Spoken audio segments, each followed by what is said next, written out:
অত্যন্ত ইন্টারেস্টিং একটা শব্দ বলেন, ছোট্টবেলায় শুনেছিলাম লক অ্যান্ড কি। আমরাও খেলেছি, আপনারাও সম্ভবত খেলেছেন, কিন্তু সুদীপ্তদা আপনারা তো সমানে খেলেই গেছেন, সেখান থেকে আর বেরিয়ে আসতে পারেননি। আপনাকে তো আমি পরিষ্কার বলছি, একটু আগে দেবাশিস বাবু বললেন ওনারা নাকি আইটি সেক্টর খুব ডেভেলপ করেছে, সেসব তো করেছে, কিন্তু ঘটনা হচ্ছে 92-তে যখন কম্পিউটার আনার কথা ছিল তখন ওনারাই কিন্তু এটাকে আটকে ছিল, এবং আটকাবার পরে পরবর্তীকালে যখন পুরো সাউথ ইন্ডিয়া এই কম্পিউটারের সুবিধাটা পেয়ে গেল, তার ইন্ডাস্ট্রিগুলো ওখানে সব তার হেড অফিসগুলো হয়ে গেল, তখন ওনাদের বোধোদয় হলো, তখন ওনারা এখানে না সব থেকে বড় কথা আপনারা বলছেন ঠিক ঠিক, আমি সহমত, কিন্তু এক কথা বলতে গেলে 15টা বছরে কি করেছে বেঙ্গলে তৃণমূল কংগ্রেস? 15 বছরে কি করেছে আজকে মানুষ তারা জানতে চাইছে 15টা বছরে রাজ্যে কি হয়েছে, তৃণমূল কংগ্রেস কি করেছে। সেক্টর 5 এর কথা বলে যেভাবে আরো এক ঢোক জল খায় বামেরা, সেই সেক্টর 5 এর পর আর সেক্টর 6, 7, 8 কিছু কি হয়েছে? সিরিয়ালি তো কিছু আসেনি। আপনাকে তো আমি বলছি যে বামেদের যে চিন্তা ভাবনা ছিল সেই চিন্তা ভাবনায় পুরো বাংলার মানুষের করে খাওয়ার মেরুদণ্ড ভেঙে দিয়েছে, এবং ওই মেরুদণ্ড ভাঙার ফলে কি হয়েছে, পরবর্তীকালে ধান্দাবাজেরা আস্তে আস্তে আস্তে আস্তে তৃণমূলে ঢুকে পাড়ায় পাড়ায় গুন্ডামি করতে গিয়ে যেইটুকুনি কোম্পানি ছিল সেটুকু। আমি বলছি সুদীপ্ত বাবু আপনি কি ক্লাস 1 থেকে ক্লাস 10 এ সরাসরি চলে গেছেন? দেখুন আপনাদের কর্মফল সবটাই ভুগতে হয়েছে। 34 বছর এক দুটো না 3টে জেনারেশন নষ্ট করেছেন। আপনারা কেরালা ইংরেজি পড়িয়েছেন, বেঙ্গলে মানুষকে ইংরেজি পড়াননি, ইংরেজি তুলে দিয়েছেন। আপনাদের দোহরা নীতি, বেঙ্গলে এক নীতি, কেরালায় এক নীতি, রাজ্য। আপনারা যে বলছেন যে আজকে আপনারা ইংরেজি পড়াননি একটা ইউসিসির একটা লেখার উপর, তাহলে কেরালা থেকে করে পড়ালো আপনাদেরই বামপন্থী সরকার। আজকে শুধু আপনারা শিক্ষা ব্যবস্থাটাকে কোথায় নিয়ে চলে গেছেন 34 বছরে বলুন। আজকে শিক্ষকদেরকে রাজনৈতিক ভাবে রিক্রুটমেন্ট তো সিপিএম শিখিয়েছে, পুরো আপনাদের যে ফেডারেশন গুলো ছিল সেই ফেডারেশন গুলো কি করেছে, ইউনিয়ন গুলো কি করেছে গভর্নমেন্টের মধ্যে? তারা তো সব বসে আছে সব সরকারি পদে, তারাই তো। আজকে আপনি বলুন না যে শিক্ষার দুর্নীতি হয়েছে, সেই শিক্ষার দুর্নীতির মধ্যে পার্থ চ্যাটার্জি যদি তৃণমূলের মাথা হয়, তাহলে বাকি যারা ছিল তারা সব বামপন্থী সময় তারা রিক্রুটমেন্ট, তারা চাকরি পেয়েছে শিক্ষা দপ্তরে। এবারে বলি, আমি একটু বলতে দেবেন? আমি একটু বলবো। আর কি বলবেন আপনারা এখন? হ্যাঁ, জায়গাটা এমন একটা জায়গা চলে এসেছে যে তৃণমূল অন্ততপক্ষে তৃণমূল চাইছে না। সুদীপ্ত, আমার কাছে একবার স্পেসিফিক দুটো প্রশ্ন রয়েছে। এক কথা বলতে গেলে আপনিও এই রাজ্যের বাসিন্দা, আমিও এই রাজ্যের বাসিন্দা, যারা আমাদের সঙ্গে অন্যান্য গেস্টরা রয়েছেন তারাও এই রাজ্যের বাসিন্দা, তারাও সহমত হবেন রাজ্যে অন্ততপক্ষে শিল্পের যেমন দরকার রয়েছে, শিক্ষার তেমন প্রসারের প্রয়োজন রয়েছে, এবং তার সঙ্গে পরিকাঠামো। তৃণমূলের জমানাতে প্রায় 8000-এর ওপরে সরকারি স্কুল তা বন্ধ হওয়ার মুখে, তাহলে সেটা নিয়ে কেন ভাবনা চিন্তা করা হয়নি?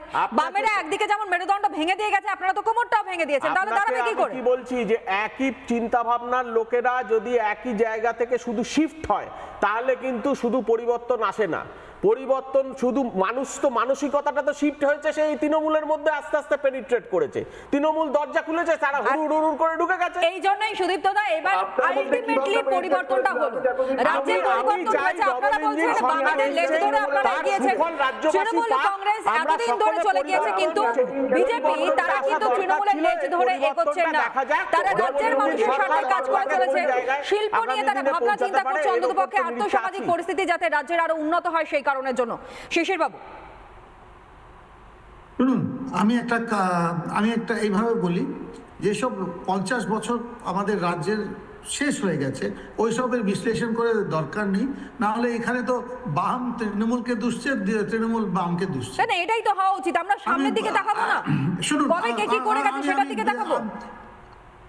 আমি বলছি, আমরা যখন গাড়ি চালাই সামনের দিকে তাকিয়ে চালাই, রিয়ার ভিউতে শুধু দেখে চালাই না। এখন আমাদের পশ্চিমবঙ্গের ভাগ্য ভালো, আমাদের জনগণ এইবার ভারতীয় জনতা পার্টির সরকারকে নিয়ে এসেছে বিপুল ভোটে জয়ী করে। আমাদের যে সংকল্পপত্র, ওখানে আপনি দেখবেন যে মেন 13টা বিন্দু আছে, তার ওর মধ্যেই শিল্প আছে, বাণিজ্য আছে, সব আপনি দেখবেন এক এক করে সব হবে। কেন? রাজ্যের রাজস্ব বাড়াতে গেলে একটাই বিকল্প, আর কোনো দ্বিতীয় বিকল্প নেই। আপনাকে শিল্প বাড়াতে হবে, বাণিজ্য বাড়াতে হবে, তাতে রাজস্ব আসবে। মানুষের চাকরি এখানে দিতে হবে, অন্য রাজ্যে গিয়ে না। আর এই যে কথা আমাদের এখানে আইটি হয়েছে, দাদা আপনার একটু লজ্জা লাগার কথা। এইখানে যদি আপনি আইটি বলছেন, আমাদের দেশে যখন অন্য শহরে আমি গিয়ে আইটি দেখি, আমার লজ্জা লাগে। কেন সব জায়গায় দেখি বাঙালির যুবরা চাকরি করছে আইটিতে, সব জায়গায় দেখি, কিন্তু বাঙালিরা বেঙ্গলে চাকরি করতে পারে না। কেন এখানে চাকরি নেই? দাদা দেবাশিস বাবু, একটু লজ্জা করুন। বাঙালির চাকরি নেই, কি কারণের জন্য নেই? যেভাবে বামেরা, অবশ্যই আমি দেবাশিস দা আমি আসবো, কিন্তু তার আগে একবার শোনাবো আমাদের প্রাক্তন মুখ্যমন্ত্রী। তিনি বিভিন্ন সময় তো শিল্পের কথা বলেছেন, অনেক বড় বড় করে বাহবা করেছেন, এবং যেভাবে তিনি নিজেকে প্রজেক্ট করেছেন সেইভাবে অন্ততপক্ষে আমাদের রাজ্যের শিল্প ভাবনা এবং উদ্যোগ এবং তারই সঙ্গে আমাদের যে সম্ভাবনাগুলো রয়েছে তার কোনো সময়ের জন্যই কিন্তু তিনি ফোরকাস্ট করেননি, বা তার প্রসার যাতে ঘটুক সেই ভাবনা চিন্তা অন্ততপক্ষে তার ছিল না। যেই কারণের জন্য তিনি শিল্প বলতে বুঝতেন যে কার্পাস ও তুলো দিয়ে বালিশ বানিয়ে সেটা দিয়ে শিল্প হতে পারে, তিনি বুঝতেন যে চপ ভেজে সেটা নিয়ে শিল্প হতে পারে। নিঃসন্দেহে ক্ষুদ্র শিল্প, মাঝারি শিল্পের সঙ্গে যারা যুক্ত রয়েছেন তাদের যেমন কথা ভাবতে হবে, ঠিক একই রকমভাবে যারা সত্যি শিল্প নিয়ে ভাবনা চিন্তা করে আজ শিল্পপতি হয়েছেন তাদের কথাও তো ভাবার প্রয়োজন রয়েছে। মমতা বন্দ্যোপাধ্যায় বা তৎকালীন সময় তৃণমূল সরকার তা হয়তো ভাবেনি, আর যদি সেটা ভেবে থাকতো তাহলে বর্তমানে এই সময় দাঁড়িয়ে আমরা এত কিছু নিয়ে আলোচনা করতাম না। হয়তো সবটাই পজিটিভ বা ইতিবাচক বক্তব্য যারা আমাদের সঙ্গে গেস্ট রয়েছেন তাদের কাছ থেকে পেতাম, এবং আলোচনা বিষয়বস্তু হয়তো অন্য কিছু হতো। মমতা বন্দ্যোপাধ্যায় সেই বক্তব্য আরও একবার আপনাদের জন্য। একটা কেটলি কিনুন আর কয়েকটা মাটির ভাঁড় নিন, সাথে কিছু বিস্কুট নিন, আস্তে আস্তে বাড়বে। মাকে বললেন, মা একটু ঘুগনি তৈরি করে দাও। তারপরে সপ্তাহে একটু তেলে ভাজা করলেন, একটা টুল আর একটা টেবিল নিয়ে বসলেন। এই তো পুজো আসছে সামনে, দেখবেন লোককে দিয়ে কুলোতে পারবেন না।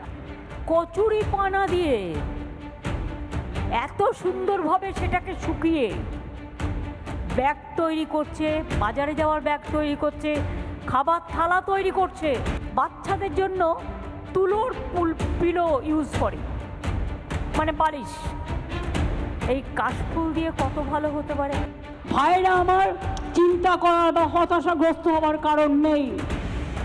একটা চায়ের দোকানে চা বিক্রি করলেও চা বিস্কুট ঘুগনি ইনকাম খারাপ হয় না, চাকরির থেকে বেশি টাকা পাওয়া যায়।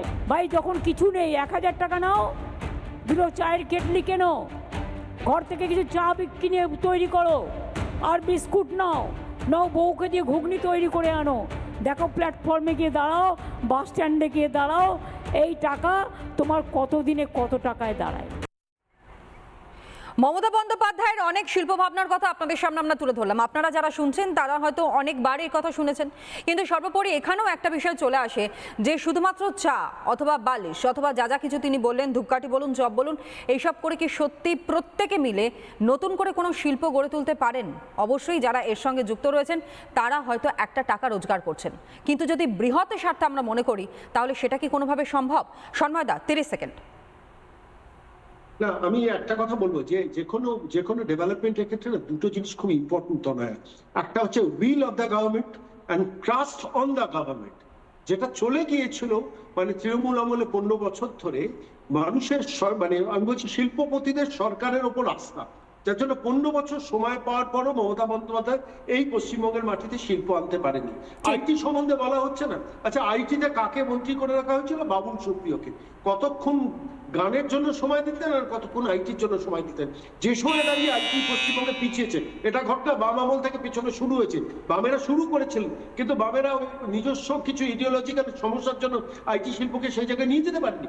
গত 15 বছর ধরে চোখের সামনে আমরা তেলেঙ্গানাকে দেখেছি, অন্ধ্রপ্রদেশকে দেখেছি, চেন্নাইকে দেখেছি, ব্যাঙ্গালোরকে দেখেছি। আমরা খালি দেখেই গেছি, কিন্তু অন্ততপক্ষে নিজের রাজ্যের দিকে আমাদের তাকানোর অত সময় আসেনি, যেই কারণের জন্য তৃণমূলের কাছে একটাই বিষয় থাকে সন্ময়দা, যে বামেরা করেনি, বামেরা এতটাই সমস্যার সম্মুখীন করে দিয়ে গেছে তৃণমূল কংগ্রেসকে, যেই সমস্যার আর সমাধান তারা করতে পারেনি। সুদীপ্তদা দেখুন, দুটো জিনিস আপনাকে মানতে হবে। একটা হচ্ছে নানা ধরনের কন্টেন্ট দেখার জন্য লাইক করুন, শেয়ার করুন আমাদের ফেসবুক পেজ, সাবস্ক্রাইব করুন আমাদের ইউটিউব চ্যানেল।